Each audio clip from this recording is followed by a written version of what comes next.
Toujours une grâce, un privilège de pouvoir annoncer la parole de Dieu.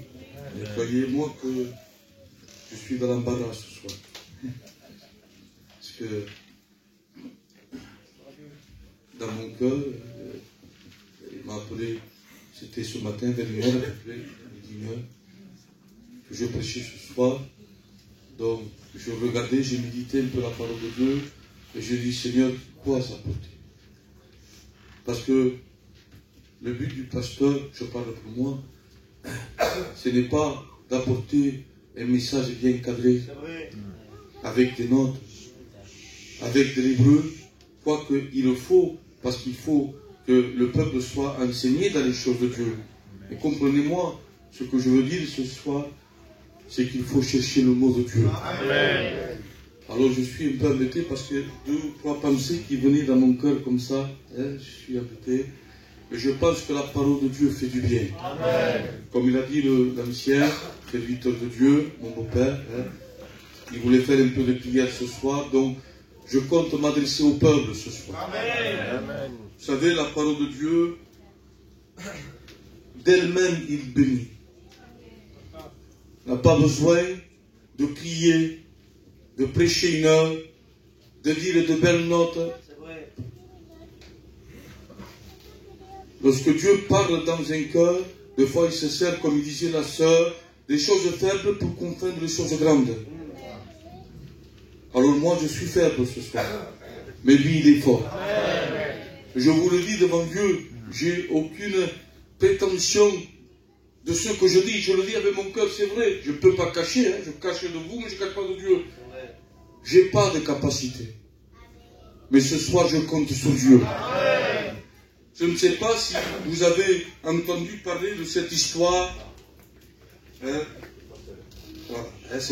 Ça ne me gêne pas trop les enfants, mais plutôt, comme il dit le responsable, s'ils font du bruit, ça arrive, ça des enfants. On le prend, on le met juste à côté, 10 minutes qu'ils se calment, à ce fait que tout le monde puisse bien écouter la parole de Dieu. Donc, voilà, je regarde la montre, ne vous inquiétez pas, un quart d'heure, il calme. Je ne voudrais pas vous fatiguer, mais je sais que vous connaissez cette histoire de Gédéon. Alléluia. C'est un texte très connu, puisqu'on le dit, et il y a des cantiques qu'on chante aussi, Vaillant héros, Gédéon. On le connaît, et c'est un texte que j'aime beaucoup. Amen. Un jour, j'avais rêvé, c'était en dormant, que j'étais dans les rues de Saint-Jacques, et je criais fort, et je disais dans mon rêve, je disais, Gédéon, vaillant héros, va avec la force que tu as, et je serai avec toi. Amen. Et les gens sortaient de... Si je forte, parce que je n'ai pas besoin de ça, mais pour la voix que j'ai. Et les gens sortaient, et ils me regardaient, et dans mon rêve, je criais dans toutes les rues, et je criais, donc Gédéon, vaillant héros, va avec la force que tu as. Amen. Et lorsque je me suis réveillé, je disais, Seigneur, ce texte parle pour moi, mais aussi, il me donne un message là. Je comprenais que Dieu voulait me donner un message pour son peuple. Et ce soir, j'aimerais le partager avec vous. J'aimerais qu'on puisse m'accompagner, s'il vous plaît. Je ne serai pas long, mais la pensée de Dieu que j'ai reçue, j'aimerais la partager avec vous. Amen. Vous savez, pour commencer cette histoire, on ne peut pas commencer avec simplement ce verset parce qu'on ne comprendrait pas trop bien. C'est la moitié du film.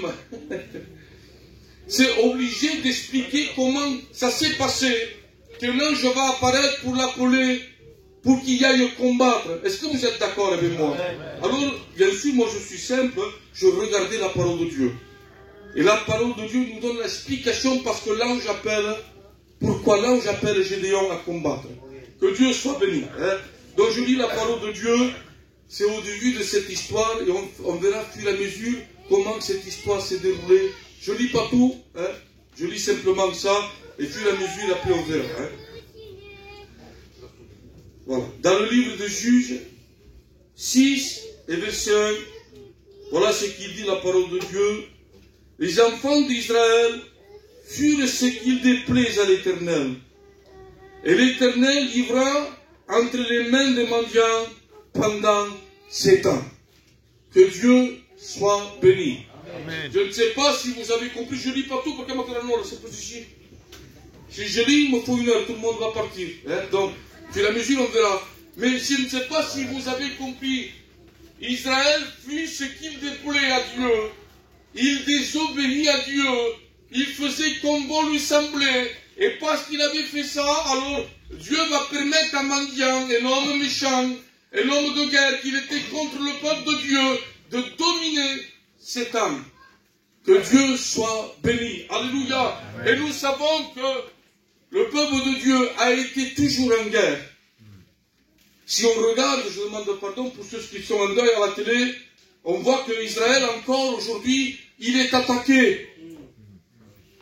Si on regarde la vie chrétienne, si je m'adresse à une sœur, je m'adresse à un frère, peu importe que ce soit un ancien, peu importe que ce soit un jeune qui vient de naître spirituellement, il dira, j'ai des combats, j'ai des luttes. Et le peuple de Dieu est appelé à combattre. Amen. Alléluia. Amen. Dès le début, on voit que le peuple de Dieu a combattu. Si on regarde par exemple cet homme Samson, pour vous dire un peu que le peuple de Dieu était en combat, il combattait contre les Philistins. C'était un peuple étranger contre la volonté de Dieu, et ils étaient là en guerre contre Samson. On connaît l'histoire. Samson était animé par Dieu, et là il attaquait ces hommes qu'il venait attaquer. Ils étaient en combat.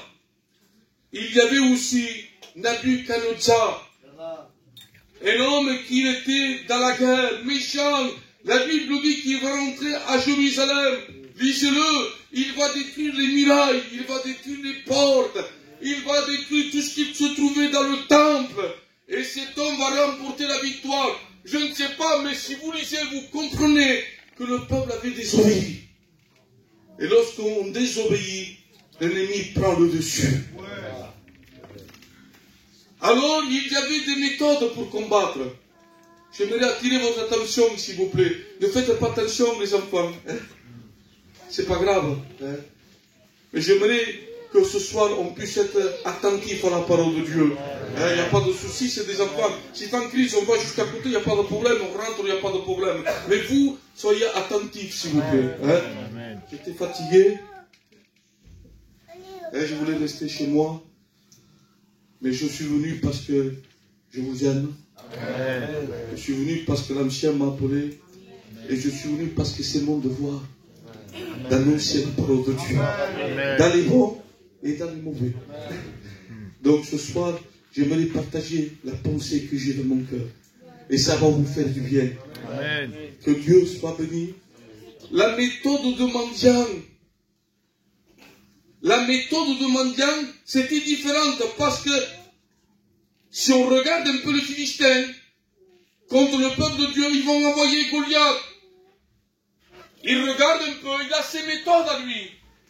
Chacun a des combats différents. Je ne veux pas rentrer dans les détails, c'est personnel, mais chacun est attiré. Chacun, je ne sais pas, pour l'argent et vice versa, et pour, je ne sais pas, hein. Chacun a un vice et il connaît nos cœurs, il connaît notre faiblesse. Alors vous savez ce qu'il va faire? Lorsqu'il regarde le peuple de Dieu, Israël, il va dire, son doué, ce qu'on ferait espérer. Goliath, vas-y. Et Goliath, il va. C'est une tactique de Satan. Mais par contre, à Madian, c'est différent. Il va se prendre différemment. Vous savez ce qu'il va faire? C'est la Bible qui le dit. Regardez ce qu'il dit. Dans Juge 6 et verset 4, la même histoire. Regardez ce qu'il dit. Il dit, allez et détruisez tout ce qu'Israël fait pousser. Ne laissez à Israël ni brebis, ni bœufs, ni ânes. Et qu'il dévore tout ce qu'il pousse dans le pays. Lisez-le dans la parole de Dieu. C'était la tactique de Madian. Il voulait qu'il soit faible. Il voulait que Israël soit faiblisse. Il voulait qu'il ne mange plus à sa faim, qu'il soit faible, pour qu'il passe et qu'il le tue. Et le but de Satan, c'est qu'il veut nous affaiblir. Satan, ce qu'il veut d'une église, c'est pas grave. Hein? c'est pas grave. C'est des enfants. La tactique de Satan, pour aujourd'hui, en 2025, il ne veut pas que l'Église prie. Il ne veut pas que l'Église jeûne. Il ne veut pas que l'Église il y ait la communion. Parce qu'il sait, en faisant ça, en détruisant la prière, la communion, les jeûnes, l'amour, il sait que l'Église est vaincue d'avance. Parce qu'un chrétien ou le chrétien, il vit par la prière. Il vit par la communion avec Dieu. Je demande pardon ce soir, mais je le dis, je peux m'en passer d'une réunion. Lorsqu'il y avait le Covid, on était chez nous. Je priais. Et oui. Je lisais la parole de Dieu. J'écoutais des cantiques. Est-ce que vous comprenez? Il sait que c'est l'arme du chrétien. Et ce qu'il voulait, mendiant, il voulait les affaiblir. Mon frère et ma soeur, Satan veut t'affaiblir. C'est vrai. Satan veut te briser. Il veut que tu sois faible. Il veut plus que tu ailles ce zèle pour Dieu. Il veut mettre la famine dans ta maison. Il veut mettre le problème dans ta maison, mais il ne sait pas comment rentrer. Alors oui, il le sait. Il va te dire aujourd'hui ne prie pas. Manque la réunion. Ne lis pas. Ne va pas les frères parce qu'ils vont aller là-bas, mais tu es fatigué, tu as travaillé toute la journée. Il a raison, hein? C'est vrai. Et tu peux manquer un jour. Oui, mais lorsque tu manqueras, il t'arrivera un problème. Il t'attend avec la bouche ouverte. Il est comme un lion rugissant, il va chercher qui veut voler. Et croyez-moi, s'il peut nous prendre, il va nous faire du mal. Mais ce soir, je te donne un conseil. Passe ce que tu passes. Ne laisse pas la main de Dieu. Amen. Alléluia. Amen. Même que tu sois faible, même que tu passes par la famine. Ah, je bénis Dieu. Parce que ce soir, la parole de Dieu nous met en garde. Amen. Et il te met en garde à toi, ma soeur. Il te met en garde à toi, mon frère, mon jeune frère. Il me met en garde à moi. Amen. La Bible dit qu'un jour, il y avait une famine. C'était le pays d'Israël. Bethléem, maison du pain. Comment c'est possible qu'à Bethléem, maison du pain, il y ait une famine? Comment est-ce possible? Ça peut arriver. Je ne veux pas vous choquer ce soir, mais ça peut arriver qu'une église, parfois, il y a des moments durs. Ce soir, c'est plein. Dieu agit, Dieu bénit, attire les âmes, et gloire à Dieu. C'est le moment de Dieu. Amen. Mais j'ai vu des églises, sans juger parce qu'ils étaient responsables moi-même, où l'église s'est vidée, où c'était dur de prier, où c'était dur que les âmes viennent, c'était dur de faire une réunion, c'était difficile. Alors bien sûr, c'est un moment de famine dans l'église, mais parfois aussi tout seul, individuellement, parce que l'église peut être pleine, et toi, ma soeur, d'être faible. C'est vrai. L'église peut avoir des âmes, et toi, mon frère, pour moi-même, de ne pas avoir cette communion avec Dieu. Est-ce que vous comprenez ce soir? Alors une femme qui s'appelait Néhémie, je ne me trompe pas, il va prendre sa famille pour partir dans un autre pays. Je te donne un conseil ce soir. Même que tu passes par la famille, même que tu passes par le problème, ne laisse pas la main de Dieu. Ne pars pas de Bethléem. Il va partir dans ces pays, Moab. Moab veut dire issue. Moab veut dire solution. Alors il croyait, parce qu'il allait mal un peu. Je dis, je vais partir. Je vais aller à l'autre église. Ou je vais aller un peu dans le monde, je ne sais pas. Je ne suis pas bien, je ne ressens plus rien, je ne prie plus. Et je laisse la main de Dieu. Je te conseille, ne le fais pas. Parce qu'il y aura des conséquences. Parce que lorsque le Néhémie revient, qu'il entend dire que le pain est revenu, lorsqu'il revient, c'était total. Il avait perdu ses enfants. Oui, pour elle, oui, il avait la solution. Mais il y avait des conséquences, il y avait des plaies. Lorsque tu t'écarteras de la maison de Dieu, il y aura des plaies dans ton cœur. Parce que Satan ne te laissera pas partir ainsi. Il voudra te faire du mal. Et lorsqu'il vient, il dit, ne m'appelez plus ennemi. Mais appelez-moi Amara. Je dis, il faut la comprendre. Parce qu'il parle un peu. Mais lorsqu'il revient, il y a des traces. Il y a des pleurs, il y a des souffrances. Alors je te conseille, même que tu passes par le désert de la famine, reste à la maison de Dieu. Amen. Que Dieu soit béni. Alléluia. Amen. Et j'aime lorsqu'il dit à cet homme, Élie, il est dans le désert. Élie, qu'est-ce qu'il se passe? T'étais fort. T'étais bien, Élie. Je lui dis, mais moi, je ne sais pas. Élie, tu manquais aucune réunion. Ma soeur, tu étais l'ancienne, le pilier de l'église. Qu'est-ce qu'il se passe? Tu étais prêt au baptême. Tu étais celui-là qu'il prophétisait dans l'église. Tout passait pour toi parce que tu étais vaillant. Il dit, qu'est-ce qu'il se passe? Pourquoi tu l'as dit? Il avait parti parce qu'une femme lui faisait peur.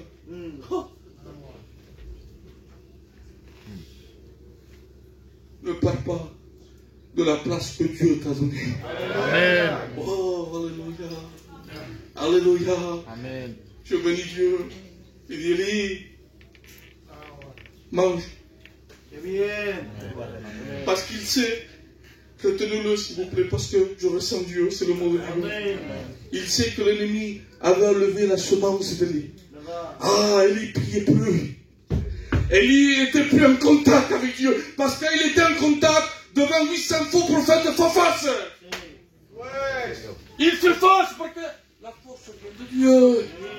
Ah, vous croyez qu'un homme peut faire ce qu'il fait, si ça lève de mon beau-père, il s'en va, il laisse l'église, pardon.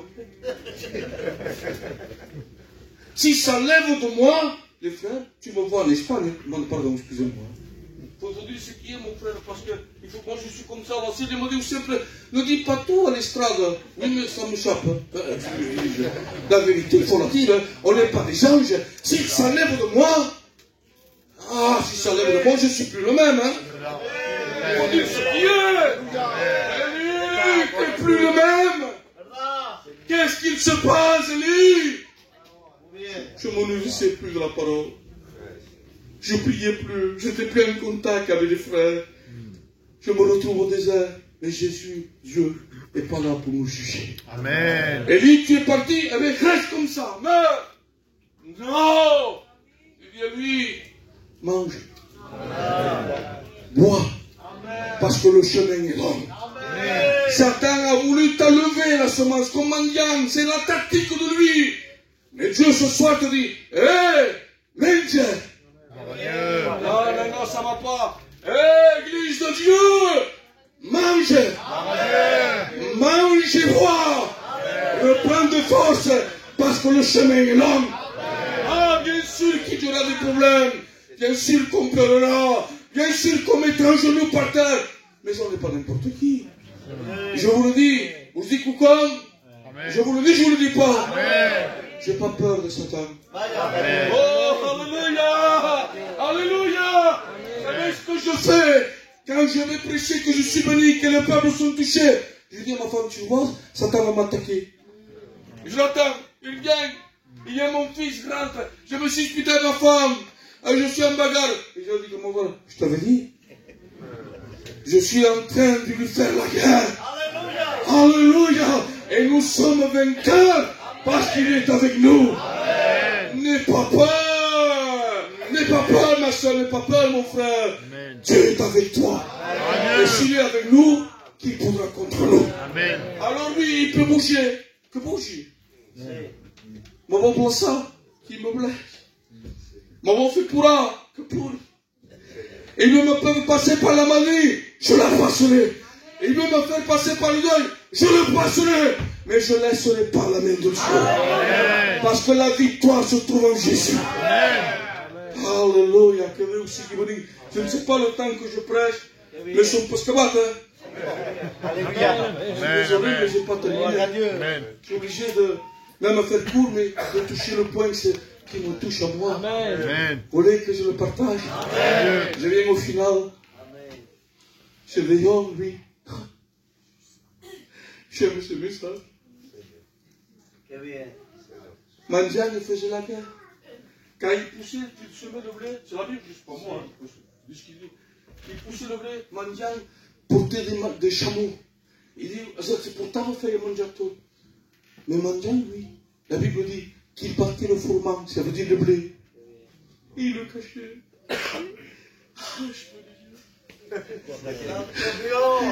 Parce qu'il y a des hommes de Dieu. Il y a des femmes de Dieu. Amen. Parfois, ils ne se voyaient pas. Eh oui, ils sont malades.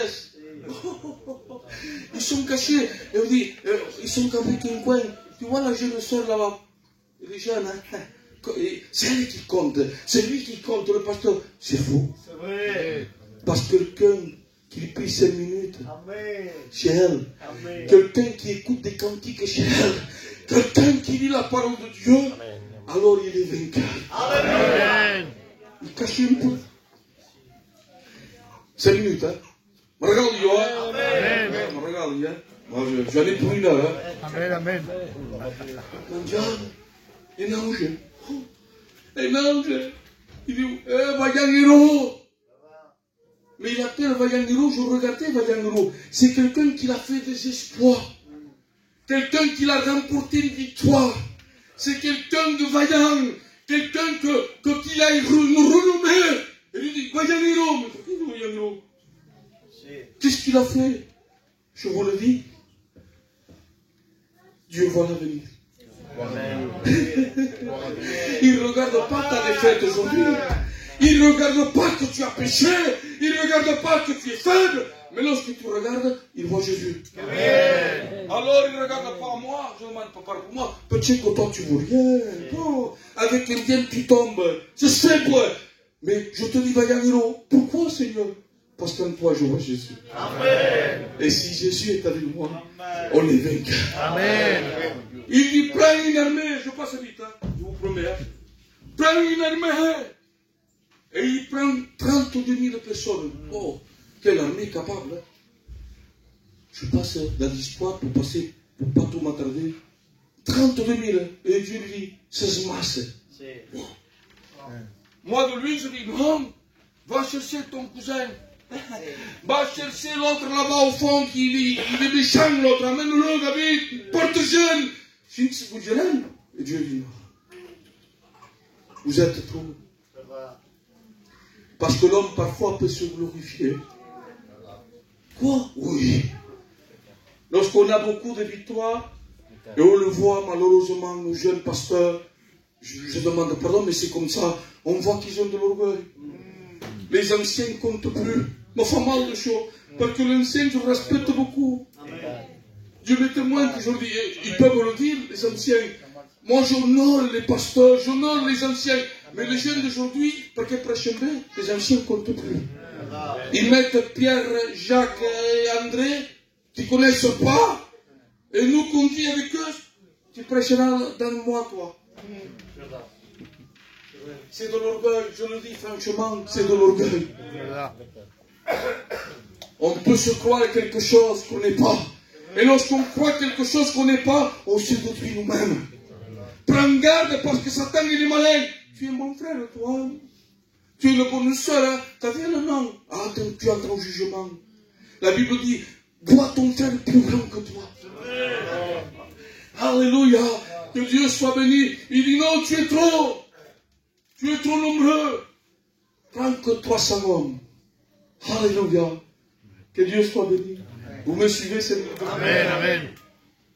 Et il y a une remarque qu'il fait, que j'ai fait avec Dieu. Dieu m'a éclairé. Il dit que tout le monde prenne des trompettes. Et que tout le monde prenne une cruche à la main. Alors je disais, moi, une trompette, je comprends. Parce que la Bible nous parle, lorsque le peuple de Dieu était en guerre, il prenait une chauffard, une corne de balier, et il criait fort. Et le peuple, parce que les femmes ne se battaient pas. Les enfants ne se battaient pas. Alors lorsqu'il sonnait, lorsqu'il tout la gêne pour se dire, ah, on a la victoire.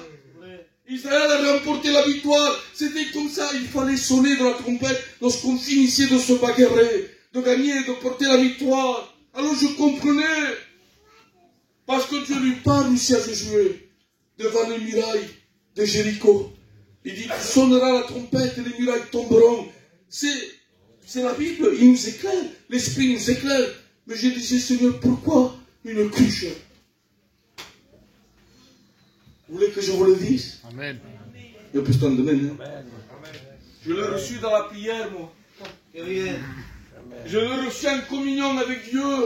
Parce que lorsqu'on reçoit un message, on se met à part. Oui, on peut prêcher. Il y a des messages qu'on reçoit comme ça, on le dit. C'est le mot de Dieu. Mais il y a des messages, il y a des notes, que ça vienne de Dieu. Pour que le peuple comprenne. Pour que moi je comprenne. Vous voulez que je vous le dise? Amen. Il dit, prends une cruche.